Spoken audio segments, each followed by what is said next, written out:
Então vamos, queridos amigos, vamos esquecer, deixando de lado todos os nossos problemas, nossas inquietações, nossas preocupações. Vamos serenar nossos corações e elevarmos nossos pensamentos. Porque este momento é um momento precioso nas nossas vidas. Um momento em que nos colocamos, em que abrimos nossos lares, nossas vidas, para a visita e para a presença dos nossos benfeitores e amigos espirituais. Agradecemos, Senhor, esta oportunidade bendita de nos reunirmos entre amigos, familiares, para o estudo do Teu Evangelho, para o estudo da doutrina espírita, ensinamentos, Senhor, que mudam as nossas vidas, que transformam a nossa visão do mundo, que transformam a nossa compreensão da vida, dos nossos destinos. Te agradecemos, Senhor, pela presença destes anjos de luz que o Senhor nos envia.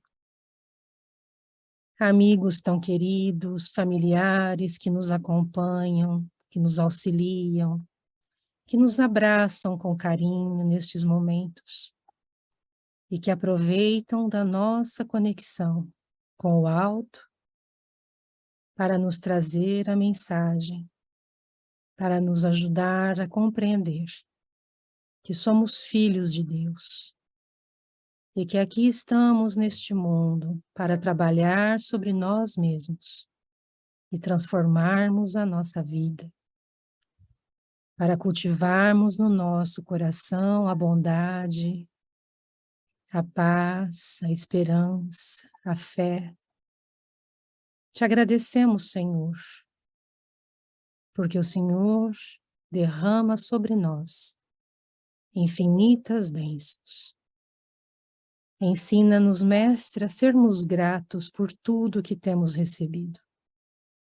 Receba o nosso carinho, a nossa gratidão e que possamos juntos aprender para colocarmos em nossas vidas a prática dos teus ensinamentos, hoje e para todo sempre. Que assim seja, Senhor.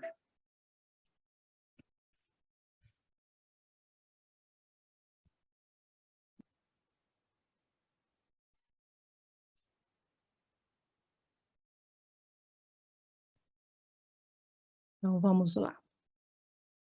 Hoje estamos perto do Natal, então vamos começar, né, nossos estudos sobre Jesus.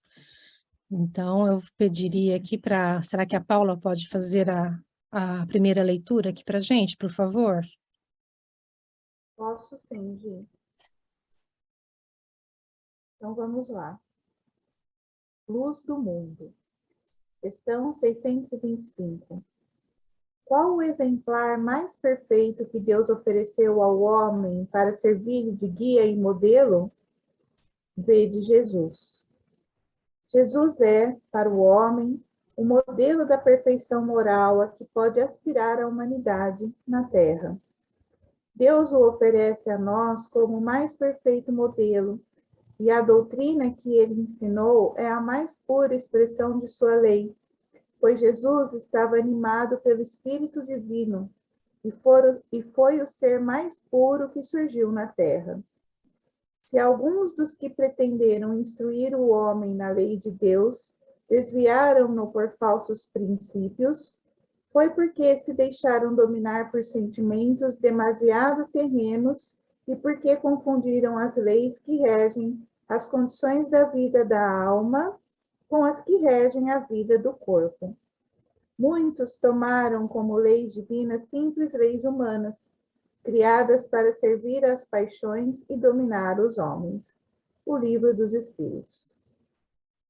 Falou-lhes, pois, Jesus outra vez, dizendo: Eu sou a luz do mundo, quem me segue não andará em trevas, mas terá a luz da vida. Disse-lhe Tomé: Senhor, não sabemos para onde vais. Como então podemos saber o caminho? Respondeu Jesus: Eu sou o caminho, a verdade e a vida. Ninguém vem ao Pai a não ser por mim.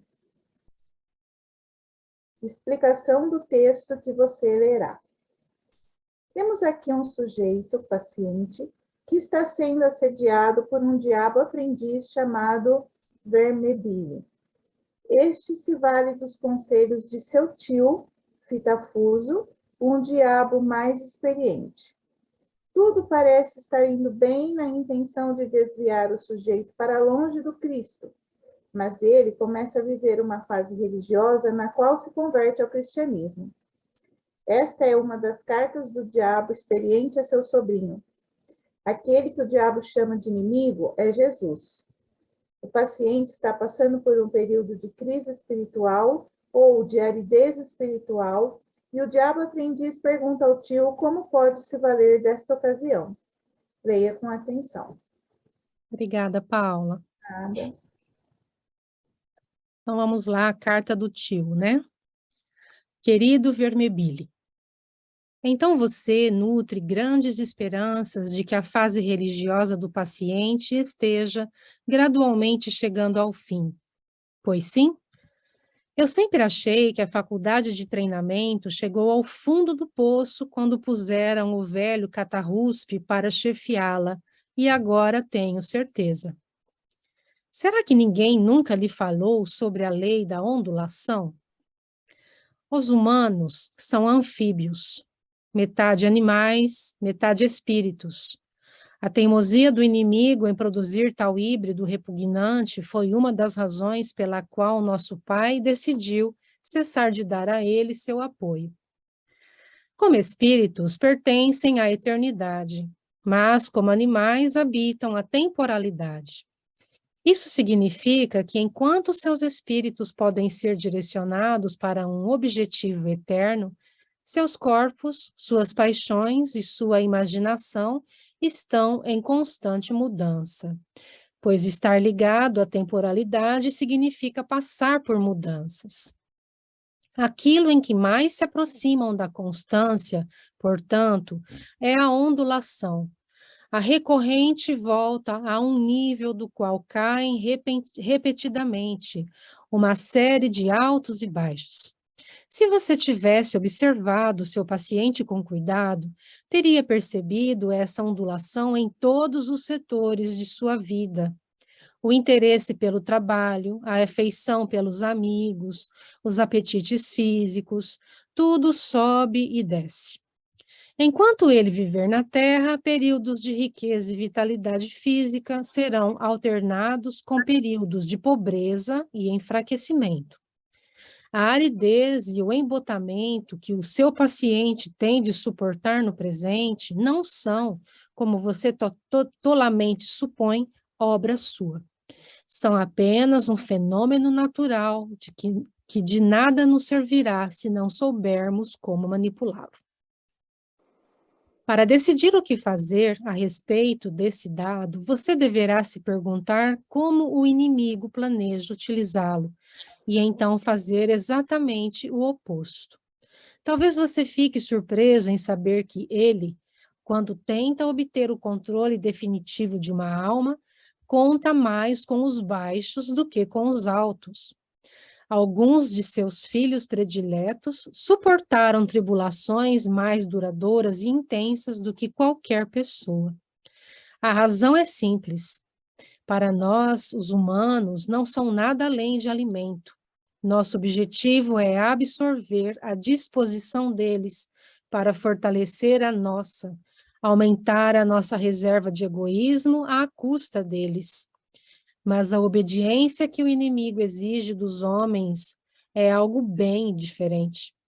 Temos de admitir que toda aquela conversa sobre seu amor pelos homens e sobre o fato de que o serviço a ele é a perfeita liberdade, não é, como acreditaríamos de bom grado, mera propaganda, mas uma terrível verdade. Ele realmente quer preencher o universo com inúmeras pequenas réplicas repugnantes de si mesmo, criaturas cuja vida, em escala menor, será qualitativamente como a dele, não porque ele as absorveu, e sim porque a vontade deles está em espontânea harmonia com a dele. Nós queremos apenas um gado que finalmente poderá ser transformado em alimento. Ele quer servos que finalmente poderão tornar-se filhos. Nós queremos sugá-los. Ele quer fortalecê-los. Somos vazios e por isso queremos ser preenchidos. Ele está repleto e transborda. Nosso objetivo nessa guerra é um mundo no qual o nosso Pai, nas profundezas, possa absorver todos os outros seres nele mesmo. O inimigo quer um mundo repleto de seres unidos a ele, e ainda assim distintos. E é aí que entram os tais baixos da tal ondulação. Certamente você já se perguntou várias vezes por que o inimigo não utiliza os seus poderes para estar presente de modo perceptível para as almas humanas, com a intensidade que ele escolher e sempre que desejar. Mas agora você percebe que o irresistível e o indisputável são duas armas que a própria natureza do seu desígnio o impede de usar. Para ele, de nada valeria simplesmente neutralizar a vontade humana, o que certamente aconteceria se ele os fizesse sentir a sua presença, mesmo do modo mais débil e suave possível. Ele não pode violentá-los, pode apenas cortejá-los, pois sua ideia desprezível é ter ao mesmo tempo duas coisas incompatíveis. As criaturas devem ser um com ele, e ainda assim distintas. De nada lhe serve simplesmente anulá-las ou assimilá-las. Ele está disposto a guiá-los um pouco no começo. Inicialmente, dá a eles mensagem da sua presença, que mesmo esmaecidas, são para eles grandiosas, repletas de grande candura emocional, e representam uma fácil vitória sobre a tentação. Mas ele nunca permite que esse estado de coisas dure indefinidamente. Cedo ou tarde, ele retira todo o seu apoio e incentivo, se não de fato, pelo menos da experiência consciente deles. Ele deixa sua criatura andar com as próprias pernas e pôr em prática apenas por sua própria vontade todas aquelas tarefas que há muito não oferecem nenhum atrativo. É durante esses períodos de tribulação, bem mais do que nos períodos de pico, que a criatura começa a se transformar naquilo que ele quer que ela seja. É por isso que as preces oferecidas num estado de aridez são as que mais lhe agradam. Podemos arrastar continuamente nossos pacientes, tentando-os constantemente, porque os concebemos apenas como alimento. E quanto mais pudermos atrapalhar sua força de vontade, melhor. Ele não pode tentá-los para a virtude, assim como nós os tentamos para a perversão. Ele quer que eles aprendam a andar e, portanto, não lhes oferece a sua mão. E se a vontade que eles têm de andar for genuína, ele será capaz de se satisfazer até mesmo com seus tombos. Não se engane, Vermibile. Nunca a nossa causa corre tanto perigo como quando um humano que não deseja mais, mas ainda assim intenciona fazer a vontade do nosso inimigo, perscruta um universo do qual ele parece ter desaparecido, sem deixar rastro, e pergunta por que foi abandonado e ainda obedece. Mas é claro que os períodos de baixa também nos dão ótimas oportunidades. Na próxima semana, eu lhe darei algumas dicas sobre como explorar essas fases. Afetuosamente, seu tio Fitafuso. C.S. Lewis, Cartas de um Diabo a seu Aprendiz. Muito bom, obrigado a todos. Como a Giovana disse no início, né, esse é um período, nós gostamos muito, né, nesse período entre os 2, 3 semanas antes do Natal e 1 ou 2 depois, de fazer uma reflexão mais ampla, né, sobre a significação do Natal, da presença do Cristo. E, neste caso, esse é um texto que vem de um livro muito interessante, porque é um diabo escrevendo para um aprendiz de diabo, né? E ele está acompanhando um rapaz que está passando por várias fases, por vários, né? Ele descobre, ele se converte ao cristianismo, mas o objetivo, né, do sujeito em questão é desviá-lo do caminho, né? Então, é muito interessante que em cada capítulo ele vai ensinando, né, corrigindo ao seu aprendiz, para que ele possa se colocar no bom caminho, entre aspas, né, de desviar uma alma do Senhor. E em cada capítulo ele vai encontrando, né, meios, por exemplo, tem capítulos nos quais o rapaz vai ser instigado a ficar com raiva da mãe, ou encontra uma namorada que às vezes pode ajudá-lo, às vezes não. Aí, de repente, ele encontra 2 amigos que são muito bacanas, muito festeiros, né, muito legais, mas que não querem saber de nada de espiritual. Então, os capítulos vão se sucedendo de uma maneira muito interessante. E nesse, o rapaz acabou de se converter, mas está passando por um período de aridez espiritual, né, de questionamento, e nós poderíamos, né, transpor muito do que está nesse texto do Lewis, que foi um grande escritor, ele foi o autor do Nárnia, né, das Crônicas de Nárnia, e ele era ateu, e aí ele se converteu por influência do autor do Senhor dos Anéis, me escapa o nome agora, o Tolkien, desculpa, e ele se converteu por influência do Tolkien, e ele era católico anglicano, né?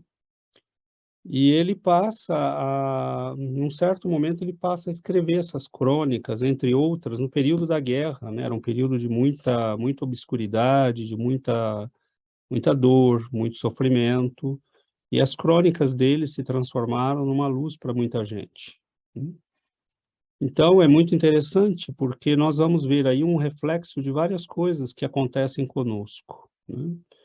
E outro aspecto do texto é como ele vê Jesus e como Jesus age. Então, há essa distinção a ser feita, como nós, né, somos, o que acontece conosco, e como Jesus é, como ele age em relação a nós, e como aqueles que não amam Jesus, e que nós podemos ter a ilusão, né, de que o texto é simbólico, mas ele não tem nada de simbólico, né? Nós espíritas sabemos que isto que ele chama de diabos são, na verdade, forças, infelizmente, infelizes, que tentam, sim, né, anular a vontade humana na busca da espiritualidade, na busca da luz, e que vão utilizar as artimanhas as mais variadas, né? Então, no dia da reunião, né, nós temos uma visita, estranhamente, né, hoje 2 pessoas comentaram conosco, né, que estranhamente toda sexta-feira à tarde eles têm dor de cabeça, você tem uma briga, na sexta-feira parece que a pessoa, né, com quem você vive fica mais irritadiça que normalmente. Enfim, né, nós vamos vendo que as técnicas são, e é muito interessante, porque muitas delas, né, sem ser espírita, ele descreve às vezes, por exemplo, num certo momento, tudo que a mãe dele fala, ele toma como uma agressão, e tudo que ele fala, a mãe, né, o diabinho trabalha o pensamento dela para que ela receba aquilo como uma agressão. Então, nós sabemos, né, da influência espiritual, nós sabemos da ação dos espíritos infelizes. No livro dos Espíritos é dito que muitos deles agem por ignorância, muitos deles agem por maldade pura, porque querem, como são infelizes e não têm a coragem de mudar, que suas vítimas sejam infelizes como eles. E desde que nós comecemos, né, a crescer nesse caminho, num certo momento, ele diz no texto, né, nós recebemos pequenas mensagens do Cristo, que já trazem um reconforto imenso para o nosso coração. As coisas mudam, a atmosfera da nossa vida muda, nossa percepção da realidade muda, né? Mas se Jesus mantiver isso o tempo todo, nós não fazemos, nós não lutamos, nós não enfrentamos as coisas que temos que enfrentar. Então, é interessante que ele diz, o Cristo quer que eles caminhem, mas ele não estende as mãos. Mas ele se satisfaz até mesmo com os tombos, né? Porque isso significa que nós estamos tentando, que nós estamos fazendo, que nós estamos tentando caminhar pelas nossas próprias pernas. E nós não podemos ter ilusão, né? Do outro lado, nós somos vistos realmente como alimento, né? Quando a gente estuda os fenômenos do vampirismo, por exemplo, né? Nós somos realmente gado. Se nós não tomarmos conta de nós mesmos, se nós não olharmos para a nossa própria vida, se nós não assumirmos, né, o controle, o esforço de caminhar, nem que seja caindo, mas de caminhar na direção do Cristo. Então, aparentemente, ele nos tira, né, o suporte, mas é interessante que aqueles que caminham, que se esforçam um pouco, de repente sentem, né, é muito, muito interessante, porque nós passamos, às vezes, períodos de secura, de aridez, de dificuldade, e muitas vezes nós oramos quase que por automatismo, né? Para dizer, Senhor, eu não, né, não tô, nem consigo sentir nada, mas eu não posso deixar de orar, eu não posso deixar de fazer, eu não posso deixar de buscar. E ele diz que é essa prece, né, que traz mais alegria ainda ao Senhor, porque é quando a gente se sentindo abandonado, se sentindo desprovido, né, ainda assim a gente o busca. Então, há toda uma dimensão psicológica, né, de como ser cristão nessa lição. Entre outras, essa é uma só, né, dos textos dele, e que foram inicialmente publicados como textos de jornal e depois reunidos em livro. E ele vai mostrar, né, todas as artimanhas do mundo para nos desviar da convicção de seguir com Cristo, de estar com Cristo, né? Então, o C.S. Lewis era um homem que se apresentou em muitos momentos para defender a fé cristã num mundo, né, europeu, ateísta. Ele colocou muita coisa, né, como Tolkien também, do Senhor dos Anéis, eles colocaram muita coisa nos livros de modo simbólico. Né, quem já assistiu O Senhor dos Anéis vê, né, toda aquela luta contra o mal, contra as trevas, e tudo aquilo é simbólico, né, um modo deles representarem, na verdade, uma luta que se passa na alma humana. Não é uma historinha, né, sem propósito. Ele representa ali os dramas da alma humana, né, as diversas forças que agem na nossa alma. Mas é isso, né? Nós poderíamos ir ainda muito longe com esses comentários, porque o texto é riquíssimo, é belíssimo, e como diz o Livro dos Espíritos, Jesus é o modelo, né? E é interessante que ele não é meio modelo, ele não é meio mestre, ele é o mestre, ele é a luz, ele é o caminho, ele é a verdade, ele é a vida. A gente pode ir para onde quiser, mas se a gente quiser ser feliz, ele é o caminho, né? A gente pode fazer o que quiser, é problema nosso, porque diz no texto, né, muito interessante, nós somos livres e o Senhor jamais vai forçar a nossa vontade, a nossa liberdade. Né? Os demônios querem nos seduzir, né, e anular a nossa vontade para que a gente se escravize a eles. O Senhor quer homens livres, criaturas livres, que da sua própria decisão decidam caminhar com Ele. Né, que sejam servos que possam se transformar em filhos, né, em companheiros, em parte da família. Então, é um texto que tem uma imensidão de coisas, né, que a gente poderia ir separando por pedaços, mas lanço aqui, abro para que todo mundo possa, né, partilhar a sua percepção do texto. Então, palavra aberta. Se houver. Oi, Sebastião.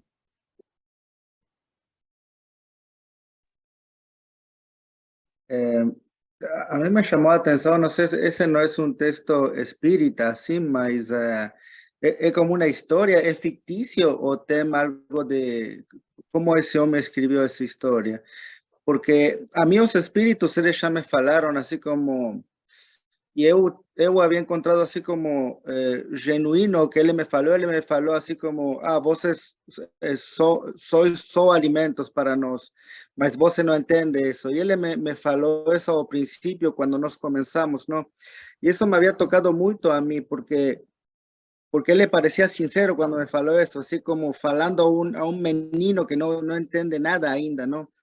E depois, estudando mais, eu entendi que, sim, de uma forma, nós somos alimentos, se alimentam de nossas emoções, de monte de coisa. E tem outro espírito também que ele me deu um exemplo, não faz muito tempo, ele falou, nós preparamos as coisas, ele me falou, imagina que você vai ao supermercado, cheia teu refrigerador e eu venho e tiro tudo isso de você, como se sente você? Ele falou, mas nós nos sentimos assim, porque você tira nosso alimento de nós, de nossas famílias, e essa parte me chamou muito a atenção, e também me chamou muito a atenção como o Senhor deles é vazio e é oscuridade, como que quer sugar todo, não? A identidade mesmo, todo, e como nas religiões orientais mais, é algo similar, assim, que uno se funde com Deus, assim, e perde toda sua identidade, todo com essa oscuridade. Como essa parte me chamou muito a atenção, como pode haver certas armadilhas lá, não sei como explicar. É isso mesmo, né? Antes de passar a palavra a Débora ou Marcos, esse vazio, né, que eles têm e que precisam se alimentar, né, da energia de criaturas fragilizadas, é o vazio, né, da ausência de Deus, é o vazio de quem se afastou completamente do Pai, e é o vazio de quem bebe água salgada, porque quem bebe a água da vida, né, como Jesus disse à samaritana, aquele que beber desta água, né, se transformará numa fonte jorrando para a eternidade. Então, nós não só somos saciados, né, nós passamos a saciar outros, quando absorvemos, né? Então, assim, quem está com depressão, com obsessão, quando você se entrega ao Cristo, aquilo começa a se esmaecer, começa a sumir, porque o que são esses sintomas, né? É o sintoma do vazio, é o sintoma da ausência de luz, né? É a escuridão da ausência de Deus. Então, quando você se preenche dessa luz, né, acabou, isso tudo vai sendo expulso, né, vai sendo eliminado do nosso caminho. Então, é interessante, né, que espíritos tenham falado isso nas reuniões e que o Sebastião lembra disso, mas é bem isto, né? Para quantos irmãos nossos, né, estão tomando o seu traguinho agora, ou fumando o seu cigarrinho, ou a sua cocaína, e estão com mais 3 ou 4 colados em cima, né? Mas isso a gente pode voltar mais tarde, né? Então, a Débora, depois a Neuci. Ok, tudo bem, Marcos? Oi, Marcos. Achei bem interessante, bem legal o fato de ver um ponto de vista do outro lado, digamos, que é a primeira vez que eu ouço, então achei bem legal a forma como, de certa forma, eles tentam depreciar, né? mas você vê que, na verdade, ele mostra e enaltece, na verdade, as forças de quem está fazendo esse caminho e, ao mesmo tempo, ele mostra, tenta mostrar as vulnerabilidades, que é um pouco o que o Sebastião falou, né?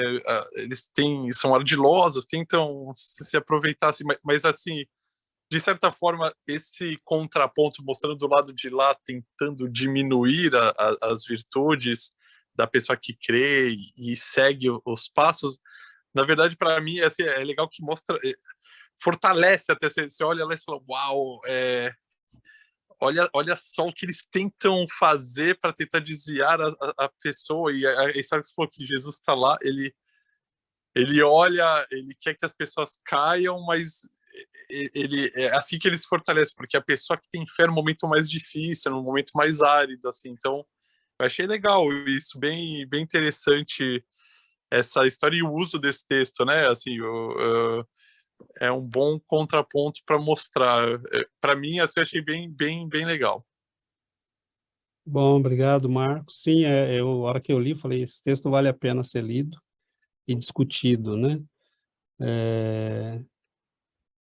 Ele é muito rico, tem muita coisa, e acho que nós vamos conseguir explorar um pouco dele, né? Mas vamos lá, Neuci. Boa noite a todos, a quem eu não vi antes, né?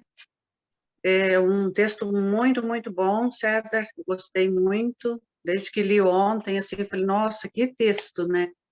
Muito bom para a gente falar dele, e falar de Jesus, né, como você tinha falado ontem, você ama falar de Jesus, que precisaria muito tempo ainda para falar dele, né? Ele tem muitas virtudes, e foi muito bom e continua sendo para nós, né?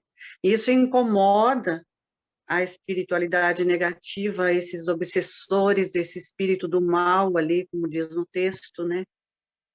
Incomoda e preocupa ele que nós estamos sempre do lado do Cristo. Por mais que nós caiamos, às vezes nós levamos aí umas rasteiras, ficamos no chão por umas horas, mas nos levantamos ligeiro, porque ele disse, até com as quedas, esse Senhor, o inimigo dele, que é Jesus, né, fica contente, porque ele sabe que é nas quedas que nós evoluímos, né, e nós pensamos e voltamos para ele, e pedimos socorro e ele nos socorre, né. Então, isso preocupa muito esse inimigo nosso, né, que está sempre por aí, inimigo de Jesus, na verdade, ele é o inimigo, não Jesus. Mas nós estamos sempre com ele e vamos continuar evoluindo, né? Se ele está preocupado, ele acha que ele está caindo agora, pois que fique caindo lá, né? Ele que se sinta lá combatido, né? Porque Jesus sempre vencerá, sempre vai estar à frente e nós com ele, no caminho certo. É isso, obrigada. Obrigado, Neuci. Existe, né? Eu acho que a gente não pode... existe uma dimensão psicológica nesse texto muito grande, que é a psicologia da conversão e a psicologia da transformação.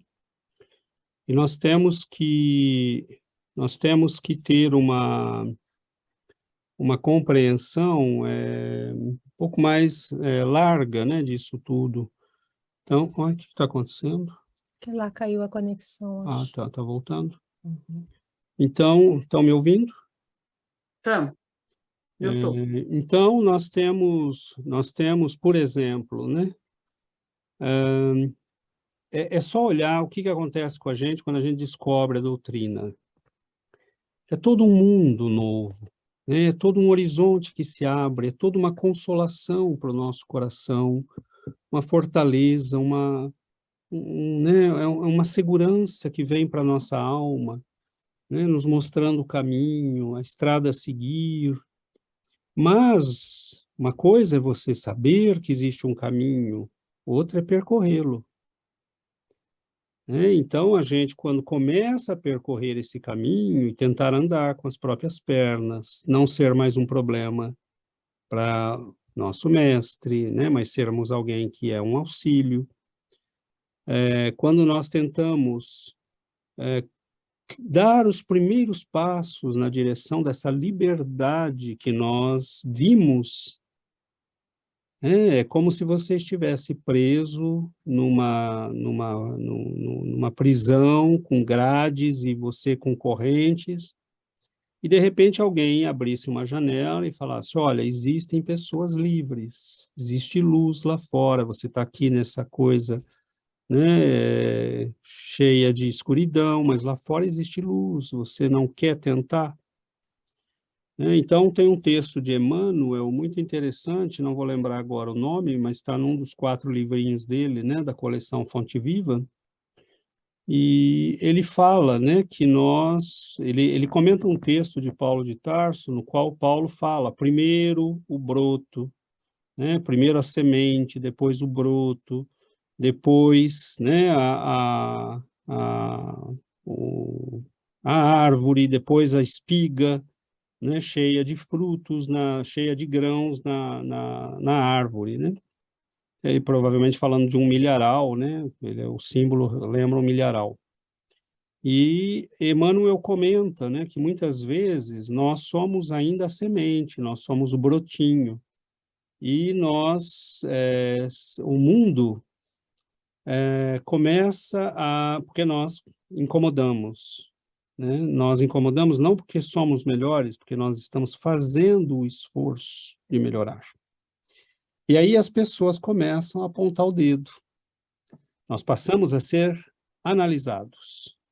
Tudo que nós fazemos, tudo que nós falamos, todas as nossas reações. Nossa, fulano, você ficou nervoso, mas você é espírita, não é? Você não é cristão? Né? Então, assim, né, eu, como sou uma alma ainda muito empedernida, eu digo, eu sou cristão, mas não sou o Chico Xavier ainda, então cuidado. Né? Não evoluído, né? Pois é, né? Cuidado que ainda o homem inferior se apresenta ainda. Então, nós temos, né?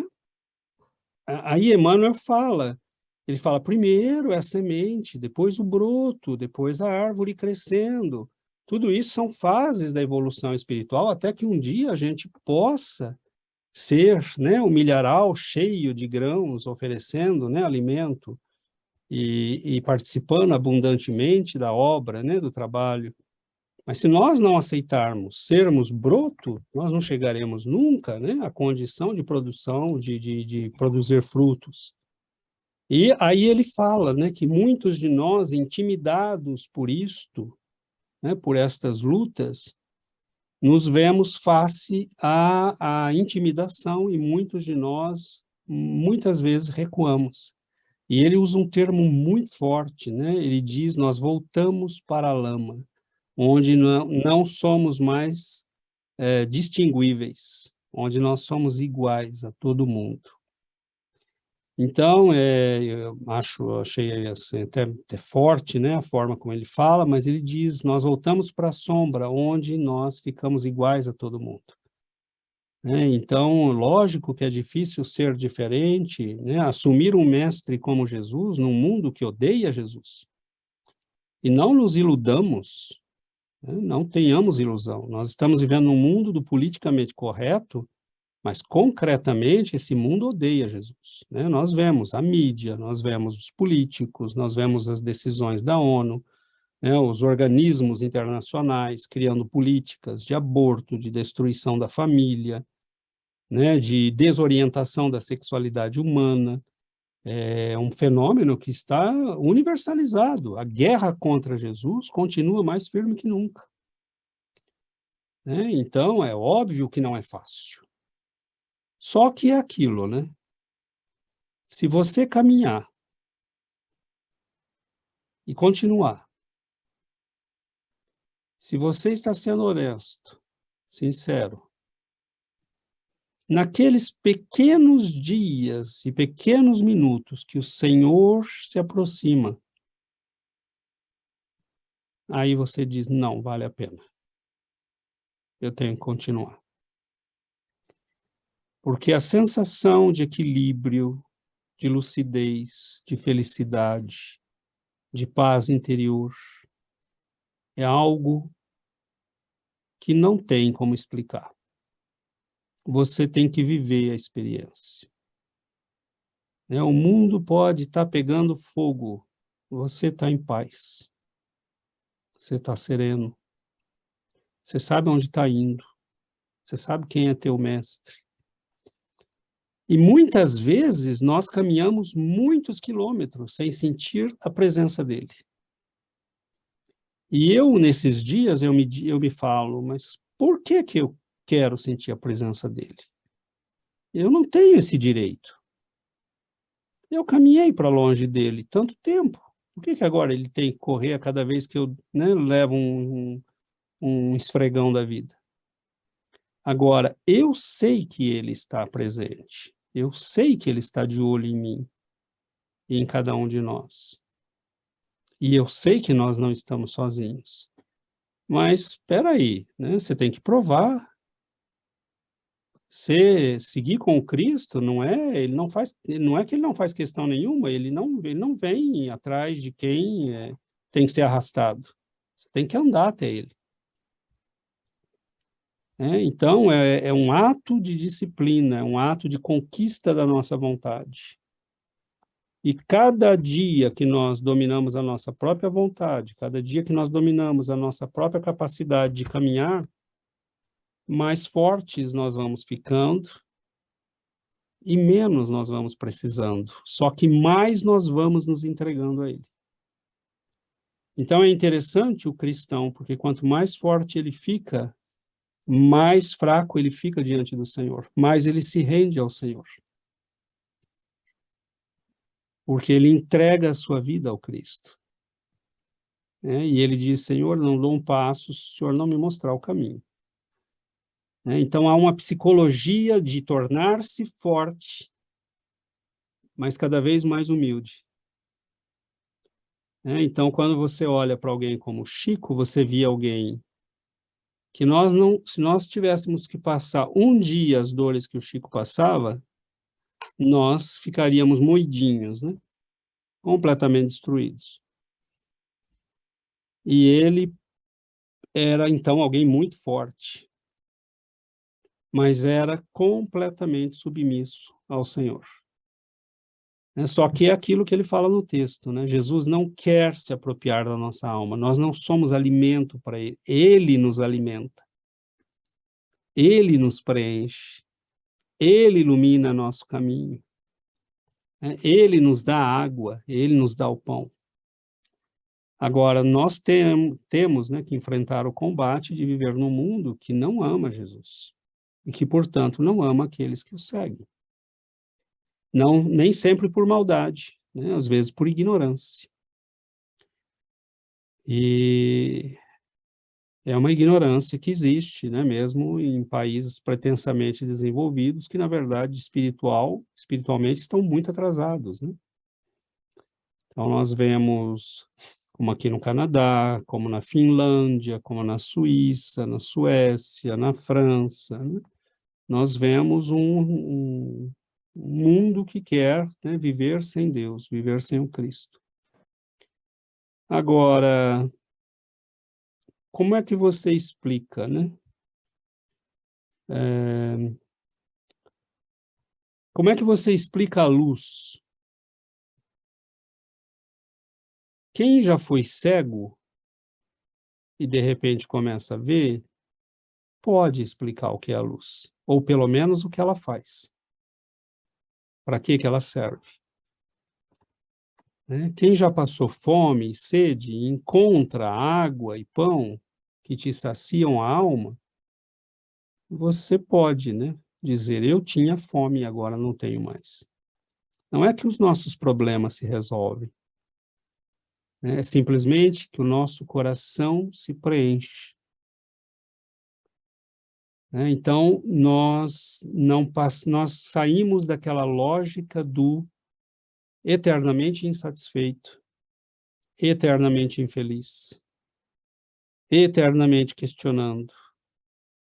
Nós simplesmente saímos dessa, porque essa é uma das estratégias, né, dos nossos amigos do outro lado.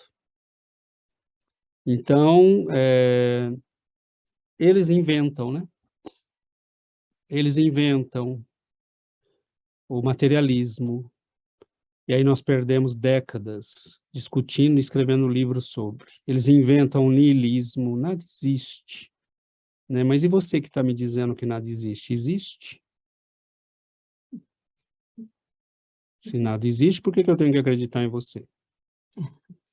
Para que eu acredite nisso, você tem que existir. Né? Mas aí ninguém se faz essas perguntas óbvias. A gente só fica, será que nada existe? Né? Então, o diabo diz, né, a tradição espiritual é um lógico. Ele usa a lógica, porque a lógica nos perde. Ele nunca pode usar o coração, porque ele não tem mais. Então, qual é o caminho do conhecimento para o Cristo? Lógico que nós podemos usar o cérebro e a inteligência, mas é o coração. Então, Jesus, desde que ele chegue ao nosso coração, ninguém o tira mais, né? Mas ele tem que chegar lá. Né? E, Daniel? Por coincidência ou não, né? Hoje eu terminei de ler esse livro que você comentou, O Caminho, Verdade e Luz. Caminho, verdade e vida.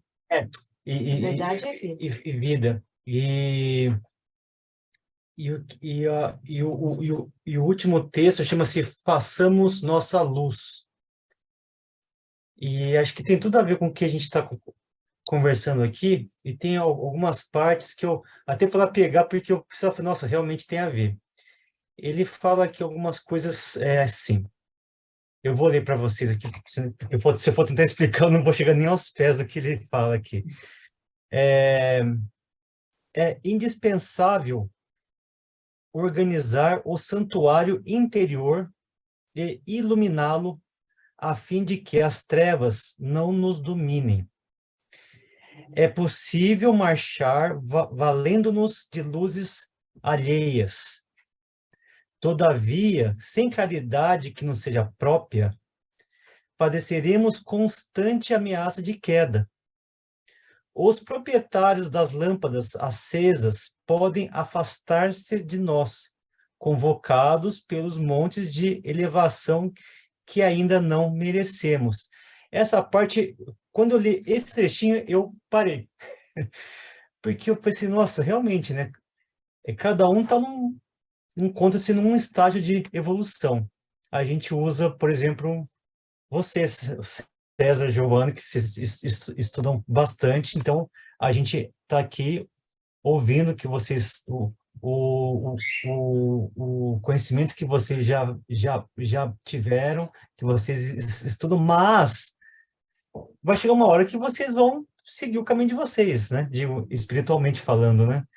Então, quando chega esse momento, se nós não temos acesa essa luz própria, a gente se perde, né? Então, esse ensinamento eu achei fantástico, porque, e aí ele continua assim, nossa necessidade básica é de luz própria, de esclarecimento íntimo, de autoeducação, de conversão substancial do eu ao reino de Deus.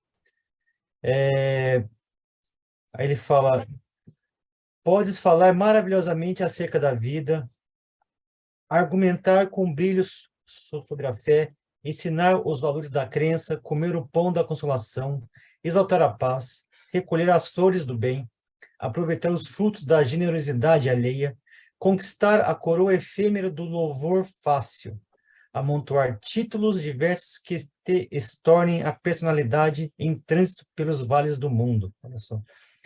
Tudo isso, em verdade, pode fazer o espírito que se demora indefinitivamente em certos ângulos da estrada. Todavia, avançar sem luz é impossível. Nossa, então eu acho que esse encerramento desse texto assim, casa perfeitamente com o que a gente está conversando aqui, né? Sobre quando justamente quando a gente não, quando a nossa luz própria apaga, que é quando os diabinhos atacam, né? Sim. Então, o texto lá que Exatamente isso, Daniel. Muito obrigado, esse maravilha, né? E como sempre, é isso mesmo, né? É muito bom quando a gente traz essas contribuições que são fruto, né, de leitura, de estudo, e essa é perfeita, né? Porque façamos a nossa luz. E é esse, né, o objetivo que nós temos num grupo como esse. Porque muitas vezes as pessoas querem, né, receber consolação, ficar independentes, e até quem goste disto, né? Ah, que todo mundo venha me perguntar, que todo mundo venha, né, beijar minha mão. E tem muita gente abrindo, né, templos por aí para isso. Mas Espiritismo e Jesus querem que a gente seja, né, capaz de andar. A gente seja capaz, nem que seja para cair. Né? Só cai quem anda. Só erra quem tenta. Quem está paralisado não faz nada, não tem perigo de errar. Se você não faz nada, você não tem perigo, está tudo certinho, né? Você é a pessoa mais querida pelo diabinho, porque você não faz nada. Agora, quem faz, cai, né? Erra, né? Tem dia que a gente fala uma coisa e se arrepende, tem dia que você fala, puxa, né? Aquilo não ficou legal. Mas se eu parar porque eu errei um dia, eu não tenho chance de acertar nunca mais. E nós precisamos da luz pequenina uns dos outros. Então, por enquanto, nós estamos nessa condição, mas qual é o trabalho? O trabalho é que a gente vá fazendo luz interior.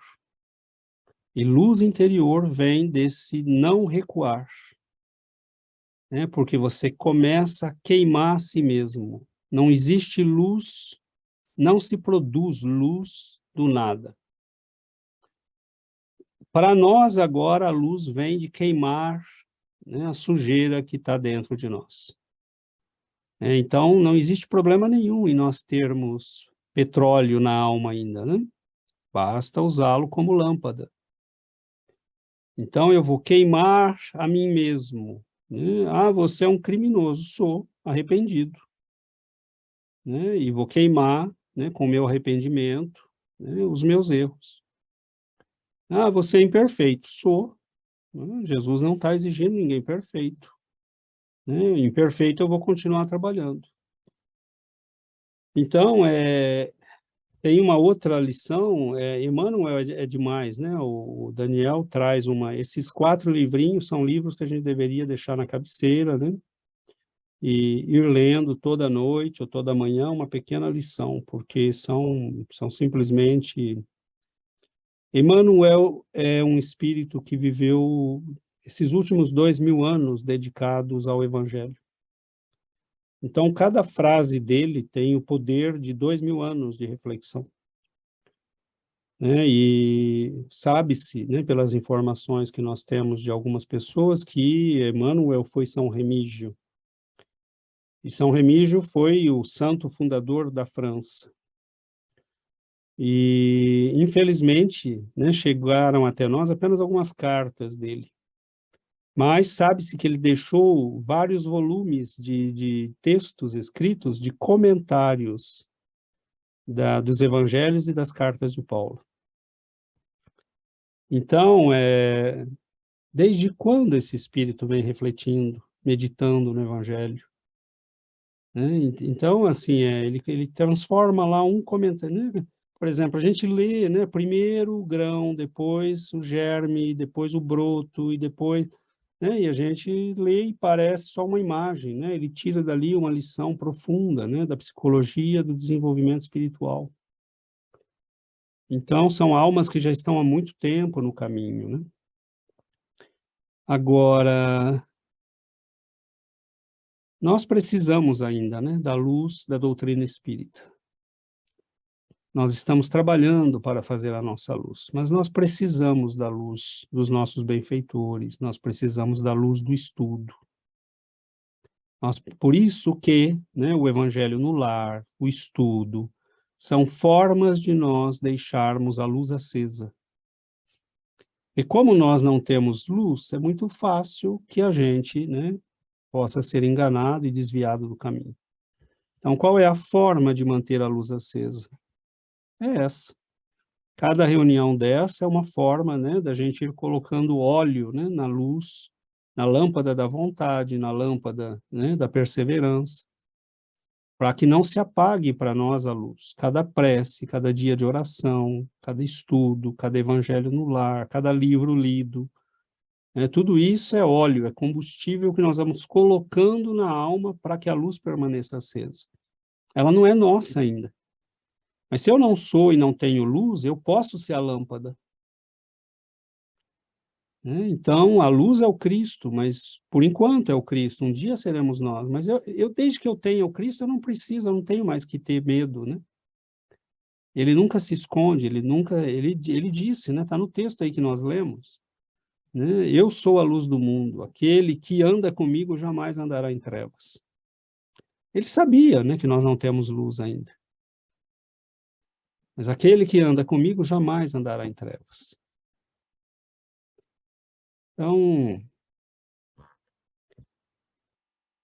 não estamos para brincadeira, né? O que o Lewis e Emmanuel e Chico estão falando, nós estamos, sim, numa luta das sombras contra a luz. Não tenhamos ilusão. E as sombras não descansam, usam estratégias muito, muito sutis, cada vez mais sutis.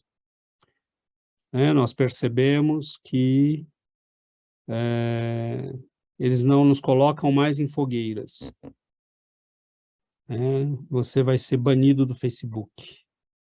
Você vai ser banido do Instagram. Eles não nos colocam mais em fogueiras, mas você vai ser eliminado da sua roda de amigos. Então, desde que você manifeste a sua espiritualidade, a sua fidelidade ao Cristo, você passa a ser mal visto. Ele segue uma seita aí, uma coisa chamada espiritismo. Então, e a gente, às vezes, para piorar as coisas, fala, é verdade, eu estou numa seita e a gente come criancinha. Porque você vai falar o quê, né? Ignorância. Então, é o que se dizia, né? Os cristãos, quando Nero quis colocar os cristãos na fogueira, ele fez isso, né? Ninguém entendia direito o que era aquilo, ninguém conhecia direito o que era o cristianismo, aí eles começaram a espalhar, né? Eles faziam rituais satânicos, que eles comiam crianças, que eles sacrificavam pessoas, né? E, na verdade, é um Senhor, né, de amor, de compaixão, né, nunca se ajudou tanta gente, né, quanto quando a mensagem cristã chegou ao mundo. Foi ali que começou-se a cuidar das crianças, das viúvas, dos velhos, dos órfãos. E foi se espalhando pelo mundo inteiro, né, esse amor do Cristo pela humanidade. Então, gente, nós não temos, né? Não tem medo do quê? A gente tem que ter medo da nossa condição anterior. A gente tem que ter medo das trevas. Né? Não das trevas que nos ameaçam, das trevas que nós consentimos. As trevas que me ameaçam, quer dizer que eu estou do bom lado. Agora, aquela para as quais eu consinto, essas são problemáticas. Aquelas que eu acolho, estas eu devo temer. Então, é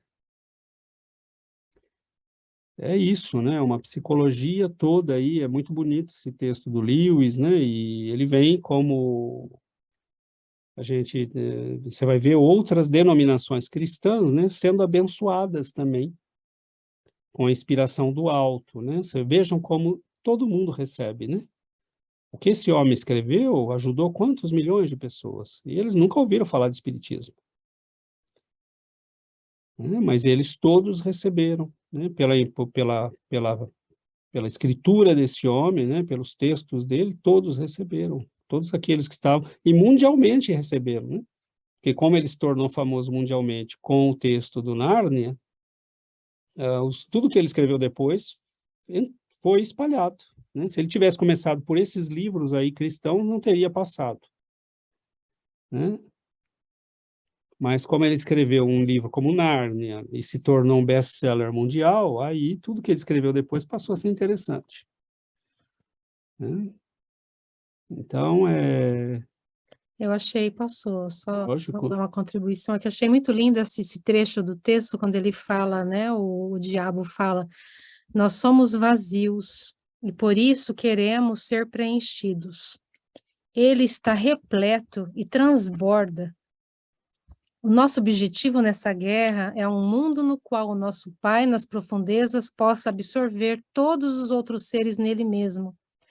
O inimigo, né, quer dizer, Jesus, quer um mundo repleto de seres unidos a ele e ainda assim distintos. Então, olha a diferença, né, do bem, né, o que Jesus quer? Ele quer que estejamos com ele, que estejamos unidos a ele e que sejamos nós mesmos, né, e que nós adquiramos essa grandeza, essa luz, como Emmanuel disse, né, que é o nosso objetivo, essa aquisição de luz por nós mesmos, e Jesus está do nosso lado e nos amparando, e muitas vezes a gente fala, mas ele está onde, né? Que a gente às vezes recebe os espíritos na reunião mediúnica, ele fala, esse Jesus de vocês a gente nunca viu, ele nunca aparece para ninguém, ele não existe esse Jesus, né? E ele fala no texto, eu estou tentando achar e não consigo encontrar, o que seria da gente se Jesus aparecesse, né? O que aconteceria se ele aparecesse para a gente? Né? Então, Jesus não aparece, a gente tem que ir, como César disse, a gente tem que ir em busca dele, ele não vem nos buscar, ele está à nossa espera, nós temos que fazer o esforço de ir até ele. Então, muitas vezes o César fala, né, se a gente não consegue caminhar mais, que a gente se arraste até ele, porque ele é o caminho, sem ele nós não vamos a lugar nenhum. Ele não nos força, ele quer que nós estejamos com ele através da nossa vontade. Então, eu acho muito legal nessa época do ano em que o Natal se aproxima, e o clima de Natal é maravilhoso, né? Porque a gente sente o mundo, né? Apesar de que hoje em dia virou um comércio, né? Que a preocupação é a comemoração, é dar presente, mas a essência do Natal não pode ser perdida. A essência do Natal é o nascimento do Cristo. É Jesus que veio para esse mundo para nos mostrar o caminho. Então, esses estudos que a gente faz nessa época de Natal, estudo de Jesus, no nascimento de Jesus, é para que a gente se nutra dessa energia, para que a gente vá fazendo essa transformação pessoal, essa transformação íntima, essa busca de luz interior. E sem ele a gente não consegue encontrar a luz. Então, ele quer um mundo, sim, Jesus espera por nós, mas que nós sejamos unidos a ele, mas individuais, né? Ele não quer ninguém colado nele e dependente dele, ele quer que sejamos autônomos e que tenhamos luz própria, mas ele é o caminho para que a gente tenha essa luz própria. Então, buscar Jesus sempre, através da oração.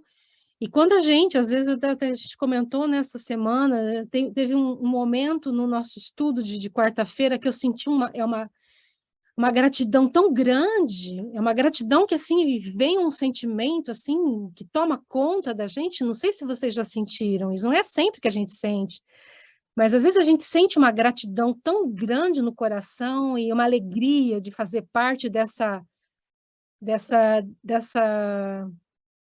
luz toda, sabe?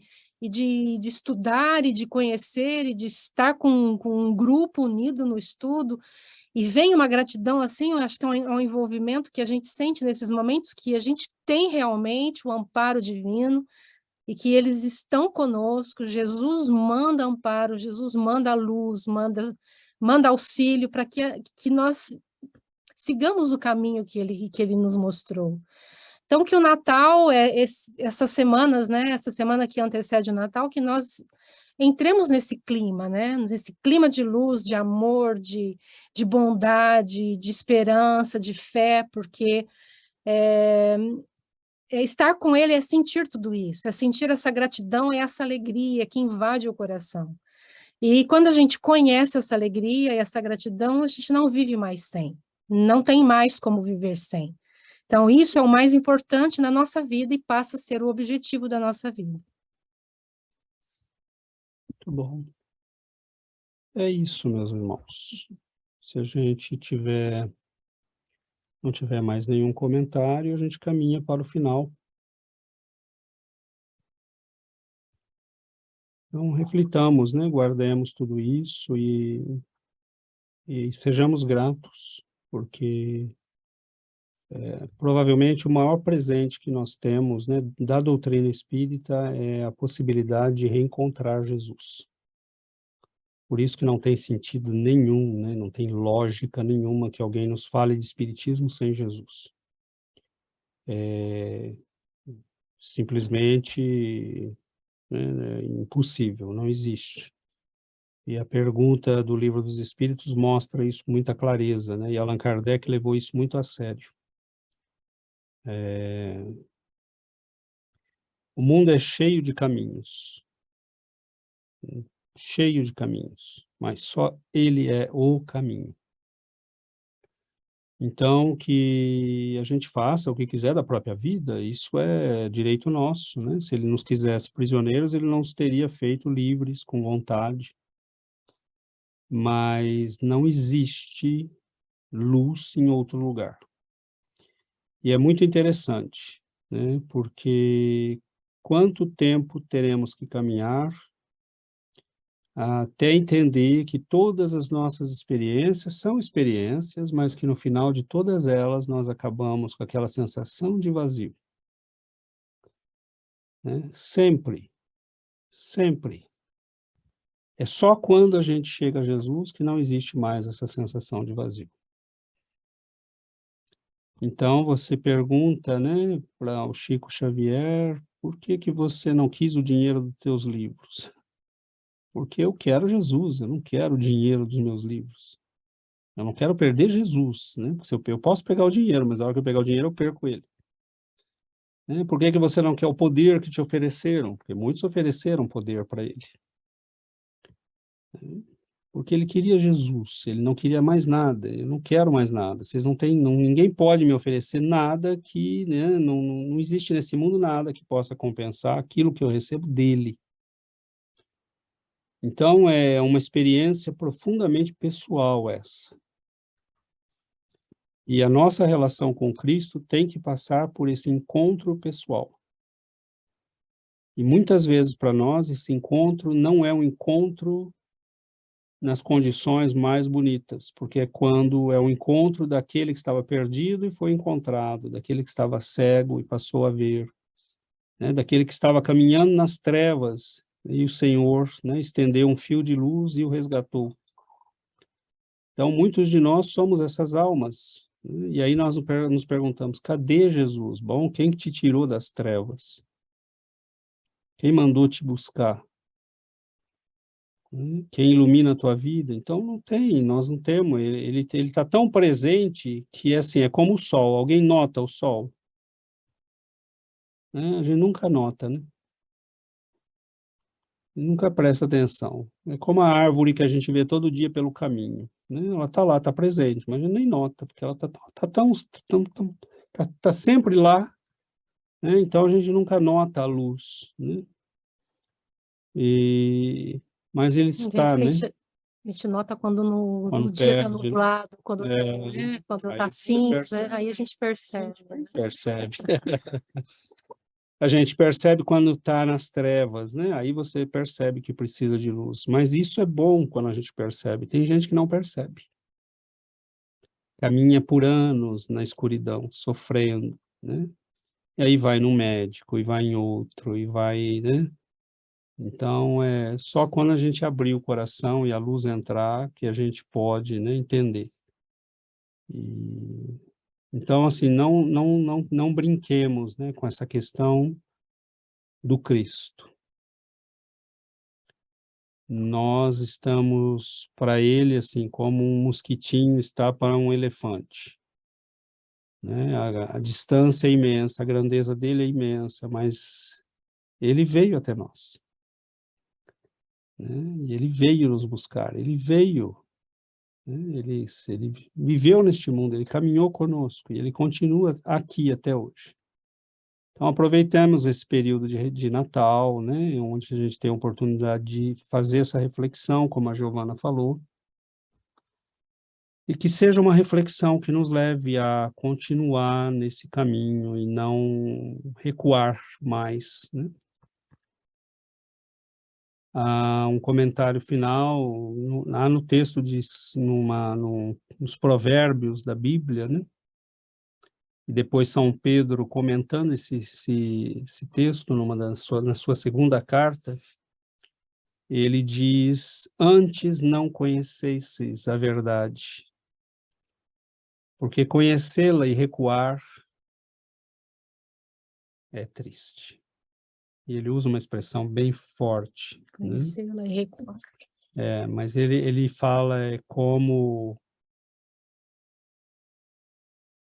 Ele fala uma expressão bem forte.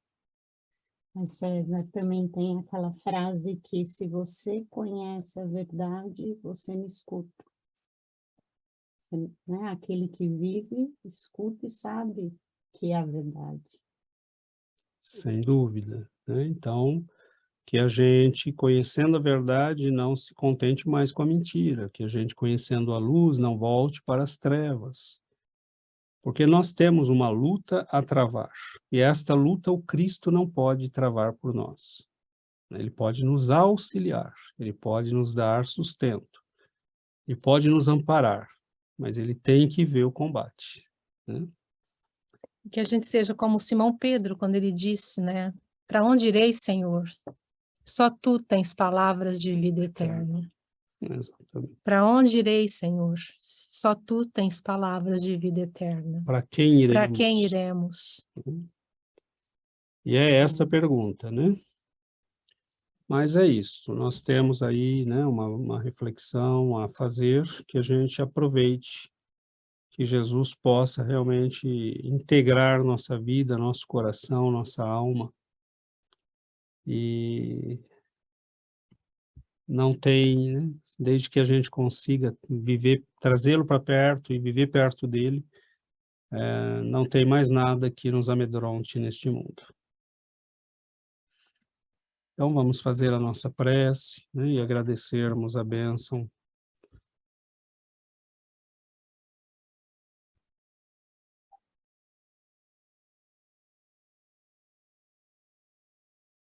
Querido Mestre Jesus, Divino Pastor,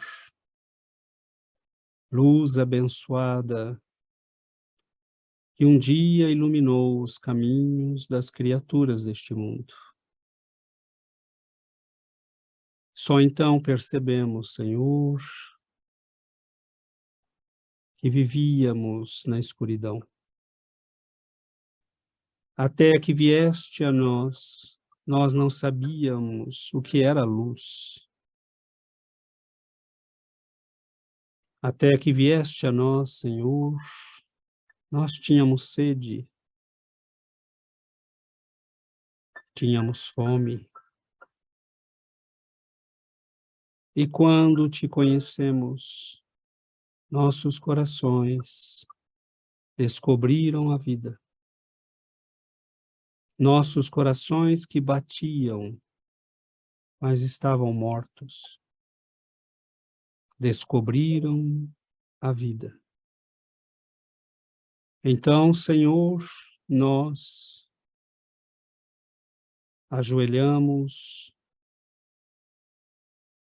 e pedimos que o Senhor se compadeça de nós, que o Senhor nos permita, enquanto vivermos neste mundo,